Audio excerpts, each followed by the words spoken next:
gikan sa University of the Philippines Cebu College.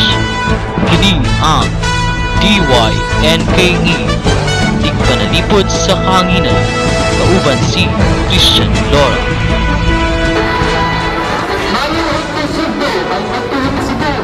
Ano na pagkita sa konsidra ang pagpanalipod sa kahanginan, kung asa ng ilusot ng mundo, mga problema at matagal ng solusyon.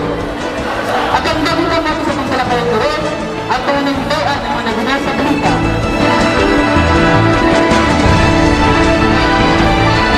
Multi-disciplinary executive staff, nag-meeting, issue sa student rep, Agustinian.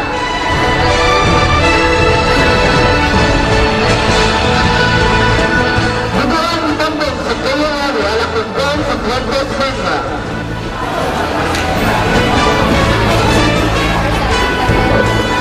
Kung tayo sa Lingwaga Active, no kaso hulong igoro sa sabamin sa Mindanao. Kung tayo sa mga ganisa at mga balita, karong atawa, karong magpagkita sa atong kalakawan para sa atong hot issue. Atong hot issue na ang issue na baon sa student rep.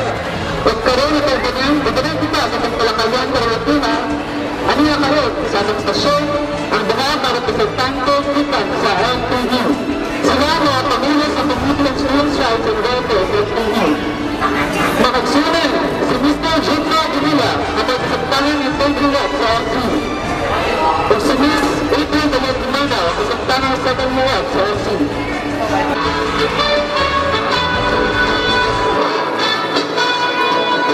May uto Juma Diyan.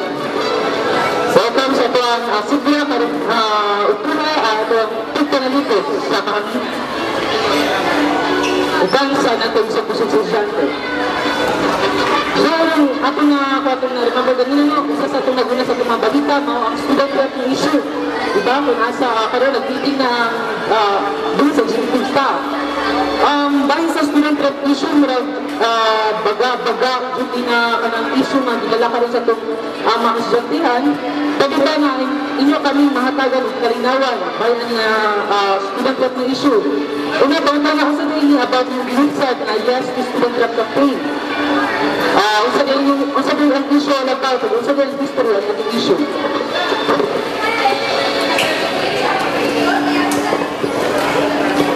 Una sa tanan, maayong udto sa mga estudyante nga naadiri karon sa AS Lobby.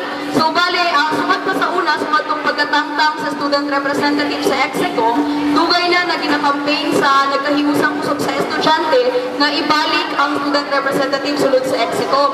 Ug karon nakita po nato madako pud og tabang na nga naapod ang student representative sulod sa DES muna ang campaign karon sa NPE kay ang pag-reinstate sa student representative sulod sa Execom o pagbutang ng student representative sa DES o Dean Executive Staff. Balikan dito mga offices, muna siya ang two major decision-making bodies sulod sa UP Cebu. So kung unsa man ang ginadesisyonan aning duha ka decision-making bodies, kaya ko kayo epekto sa mga estudyante. Bali, ginadiscuss aning mga academic matters and administrative matters. So, muna siya. Sakto ka na sa dugang lang po siguro sa giingon sa itong kauban nga si Dayan Gumanaw, mao ang kanang gamay nga history sa student rep na issue. So kana nga ang kaning student rep kay natay before September 24, 2010 natay student rep sa Execom. So ang executive committee man na siya ang pinaka highest policy making body sa kanang UP Cebu before pa autonomous ang atong kanang college. So kana nga pagka autonomous sa itong college, kalit-kalit lang nawala ng agong student rep, gitangtang siya og naibago nga niabot nga kanang body nga mao ang executive staff kana. So kana siya gihimo siya sa panahon sa kanang administrasyon ni kanang Dean Avila nga karon kay gisuspenso karon o kana ya ang kanisiyang kaning executive staff kay wala na siya kanang representative gikan sa students ug gani kung ang mga students kung ay mga students concerns kay pwede na siya maatuan kung ay by invitation kaning ana na lang. So pinagi na being pinakadakong stakeholder sa university dapat nga ang atong tingog kanang isip mga estudyante kay dapat yun madungog yun sa administrasyon o kana among panawagan yun nga mapabalik kani na ang student representation sa duha kani ka bodies. So para ma-maximize ang student representation o sa kana uban pa nga mga kanang mga bodies nga naghisgot sa kanang mga concerns sa mga estudyante. So pinahagyan na namin kanang Yes to Student Rep campaign na pagahimoon o kana siya mao ang issue karon na kanang nagkuan gyud. So ito ang issue about student rep. So sa ang advantages kung ano na kita student representative sa kaniyang mga bodies or committee sa college, sabi ang executive committee or ang dean's executive staff. So, sa nabalaan man no, kay ni Kuya Jun Martinila na ang mga estudyante ang pinakadako nga stakeholder sa university. So, if ever na yung mga paghahimuon nga mga decisions ang katong EXECOM o DES, kinahanglan na i-representative ang mga estudyante kay apektado man ta sa ilang desisyon nga pagabuhaton. So, if ever kanang naa sila kanang mga lab fees, laboratory fees. Kay bawa man tangad akong epekto ana sa mga estudyante kay magbayad na po tag-additional na fees, pero kung wala kahibaw ang mga estudyante ug magpatuyang lang ang administration og pahigayon or pagputang og mga laboratory fees, apektado kayo ang mga estudyante sa Lutiana. So muna siya usa ka disadvantage sa kung wala student representative sa EXECO ug sa DES.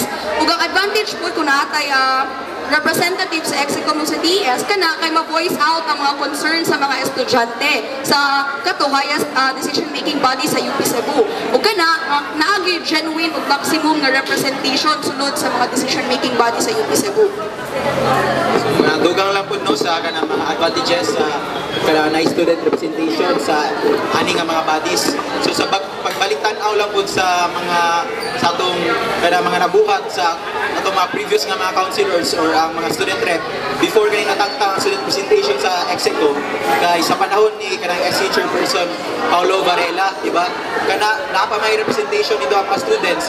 So nagbungna siya kanang usa ka kanang naghimo siya kanang papers kana ito mga students demands like sa kanang pagpasemento sa AS parking lot kana tungod ana kay na semento na karon tungod kay iyag yung i-push kana kung sa mga demands sa mga students kung kana nakita gyud nga nagbungka gyud mga proyekto nga para sa presidentihan o mga advantages po kay pinahagyan ning student representation kay naa na kanang ang mga estudyante o ang student rep pinasi kahigayunan nga muproteher o muprotect sa mga interest sa mga students o ilang mga welfare, mapromote ang ilang welfare o pinagi aning kung maapil sila sa diskutanan sa aning mga policy making bodies. So disadvantage siya kung pinagi ni ining mga kung wala tayo student rep, disadvantage gyud siya kay kung na mga student concerns kay dili siya ma-address, dili siya ma-forward kung na mga dinalian nga mga administration sa projects administration kay dili kay makonsult ng students. So dako gyud siya nga ma-compromise yun atong mga rights and welfare kung dili gyud gini kanang mapresentaan ng estudyante. Kay sumala pa gani sa kanang UP Charter Code nato nga dapat nga mo-provide ang UP og usa ka democratic governance nga sa atong university nga based sa representation, transparency, accountability. So gi-highlight yun nga ang representation o kanang active participation yun sa constituents. O ginana palagiha kung kita nagtanaw kita kalambuan sa atong eskwelahan o sa atong tunghaan sa University of the Philippines, kinahanglan nga na madunggan yun ang kanang concerns sa estudyante kay dili man na nga kuan lang kanang sila lang ingana. So dapat ma-voice out mo na itong mga concerns para po nga dungan kita kanang magkahiusa ta para sa kalambuan sa atong kanang tunghaan. So kanang tuwag makita nga murag mas bughat ang advantages sa student rep. Gani murag wala tayo nakita nga disadvantage nga aduna kita representante dito sa executive committee. Ako ngayon duman atong 2009 katong first year ko katong mong kampanya pagpaabi sa first gate second gate second gate kato siya nabuhat na mo pinaagi sa kanang kay aduna pa kita atong time aduna pa tay student rep. So moto gikan sa mong proposal gitabangan og assert sa atong student rep pinagi sa atong SC chair ito sa executive committee nga muni ang united nga call o bosses sa mga kasyemprihan nga ipabuhi ang second gate alang sa ilang kayuhan. Another thing ako nga matikdan no nga wala na tayo student rep sukad na wala tayo student rep katong itangtang ni Dinabila itong 2010 ang library na issue kalit-kalit lang yung pagka-condemn, yung pagka-close, wala ta na nakonsulta daan, wala ta na na-inform daan. Ana, nga muna yung ating napakita yung mga kanang transaction sa library nga naputol, ana, kay wala tarong mga kanang konsultasyon, wala tarong mga pagkalbaw, kay wala yung student rep sa ISECOM. Another thing, wala sa takalbaw, usa ang ilahat yung plano para sa itong library, ilang mga future plans, tungkol wala tayo student rep nga may mag-relay sa itong mensahe, sa plano, sa administrasyon, na ito sa mga estudyanteng. Pero nag-wonder lang po, kaming student rep na issue sa yung possible, isolated case lang ba kini? Adun na ba kita, adun na ba tayo mga kanang line schools sa Pidok, sa Pidok Pilipinas na naka-experience sa daan nga kanang represyon? Sa tanang nagatuo ko no nga kanang naapay mga eskwelahan nga mga ka-estudyanteng kay nahitabo nga student repression tungod kay wala na represent ang ilahang tingog sa administrasyon. Sa tinuod lang na eskwelahan din mismo sa Cebu City na wala gani sila student government or kanang student council na kung asa mudungo o maminaw sa mga tingog sa estudyante, mo voice out sa mga concern sa mga estudyante sa administration, kana siya na wala siya na utilize or wala siya na put into action sa isa ka eskwelahan diri sa Cebu City mismo.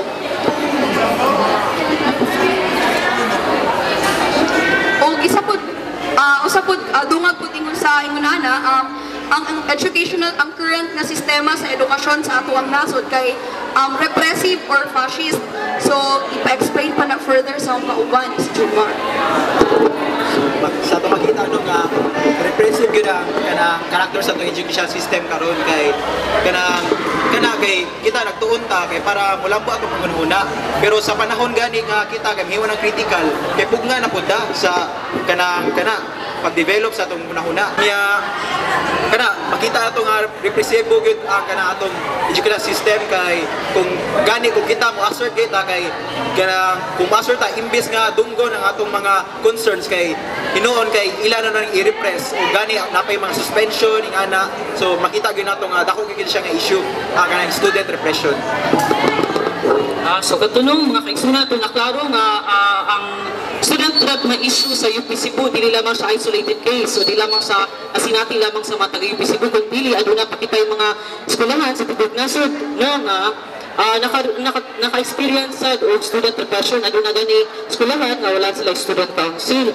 So kana ato na klaro matugpal sa itong mga guests na si Jumar Sidayan nagugot lamang kini sa kinapidukan na sistema sa edukasyon sa Pilipinas na kung nasa pasista o repressive o pasista gani ato ang system of education kung may pasista kanang wala katagan o kanang chance sa atong mga estudyante nga think critically kung ano man sila mga yawang mo dili paminawon kung di gani i-repress suklian ng violence o pilumon ana.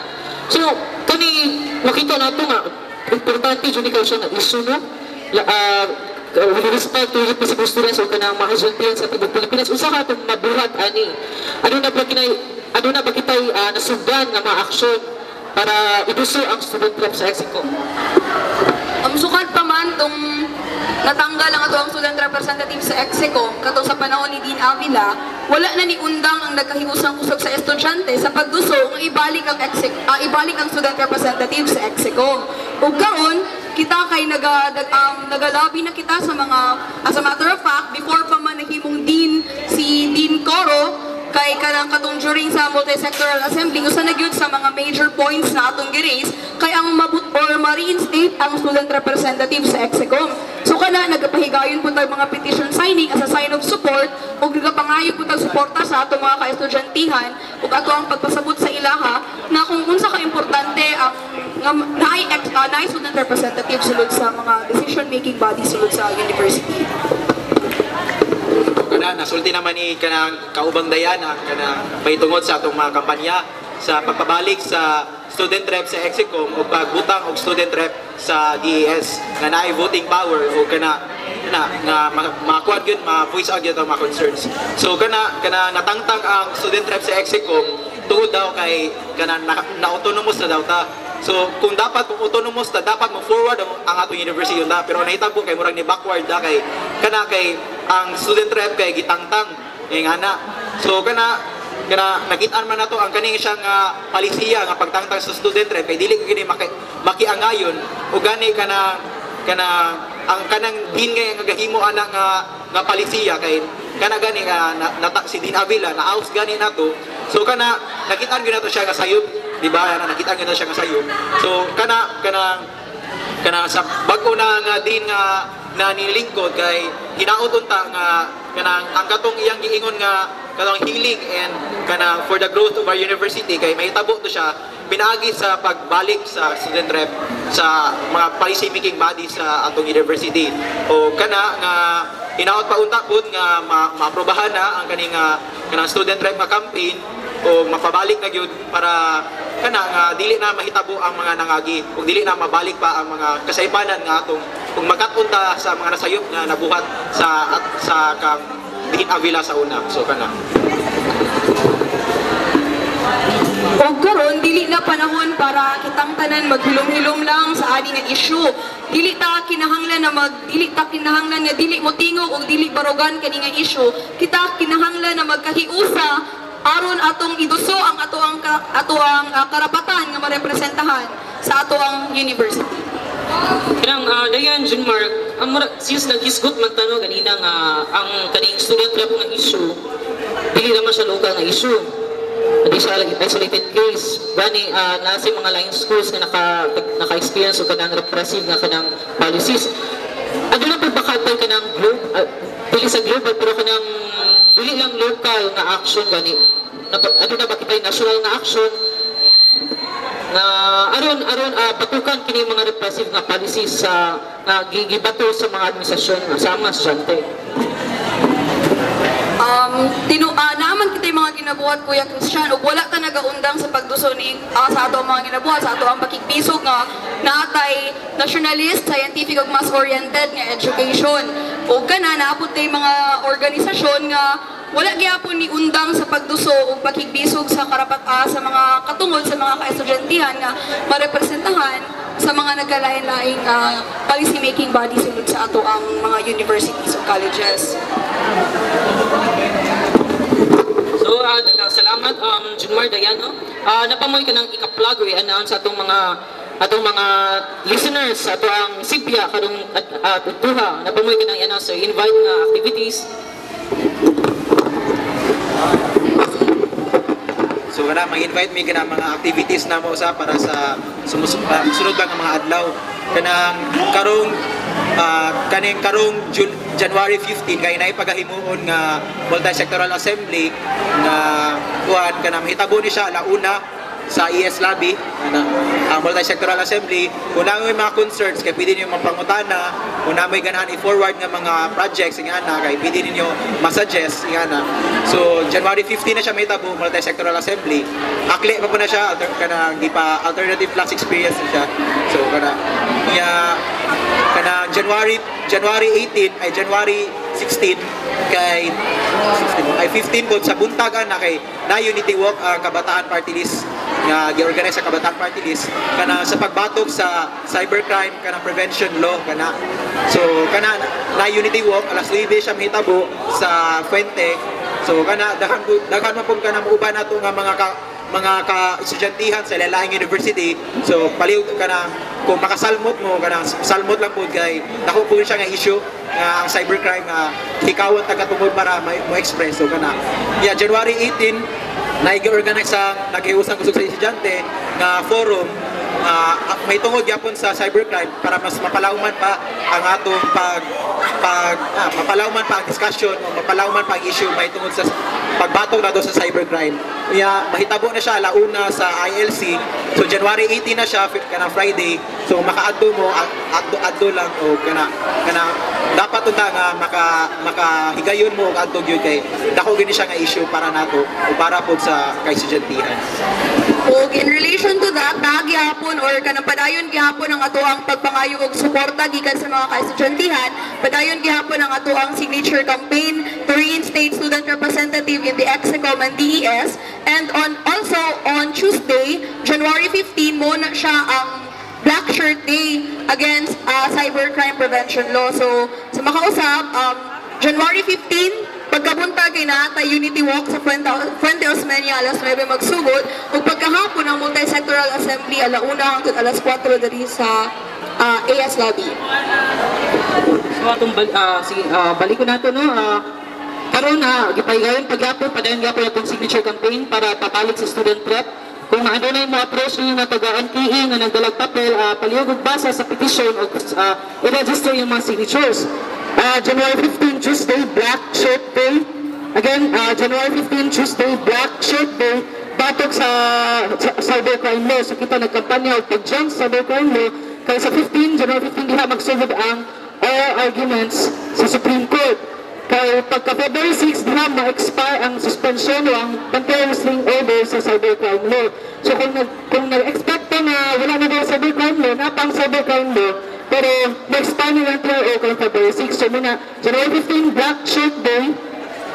Para makalamang tatang pagsabot payon sa cybercrime law, ano na kita yung forum, public forum on Friday, January 18, 1 to 4 p.m. sa ILC. So kana, kung natapos itong talakayan, apan bagutan naman ito ng balikan ang mga nagunang balita karong adlaw. Mga nagunang balita karong adlaw. UP CBD's Executive Staff meeting issue sa student rep sa Gustulian.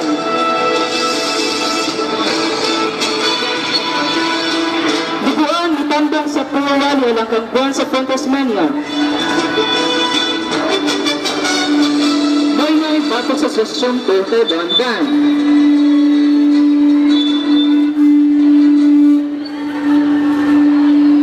So, dagang salamat sa mga dayan. Ang kami natapos sa itong palimanon karong adlaw. Hinaot na doon na kita nakuha ko mga kaigsunan ni ini atong talakayan karong utuha. Ug hangtod na po sa sunod, ini si Christian Lora ang iyong tigpamaba ang nag-iingon ang katungod sa Marasigugma, pakigpisugan. Mga kaigsunan, kini mo ang BYNKE, tigpanlipod sa kanginan, may utos sa the people.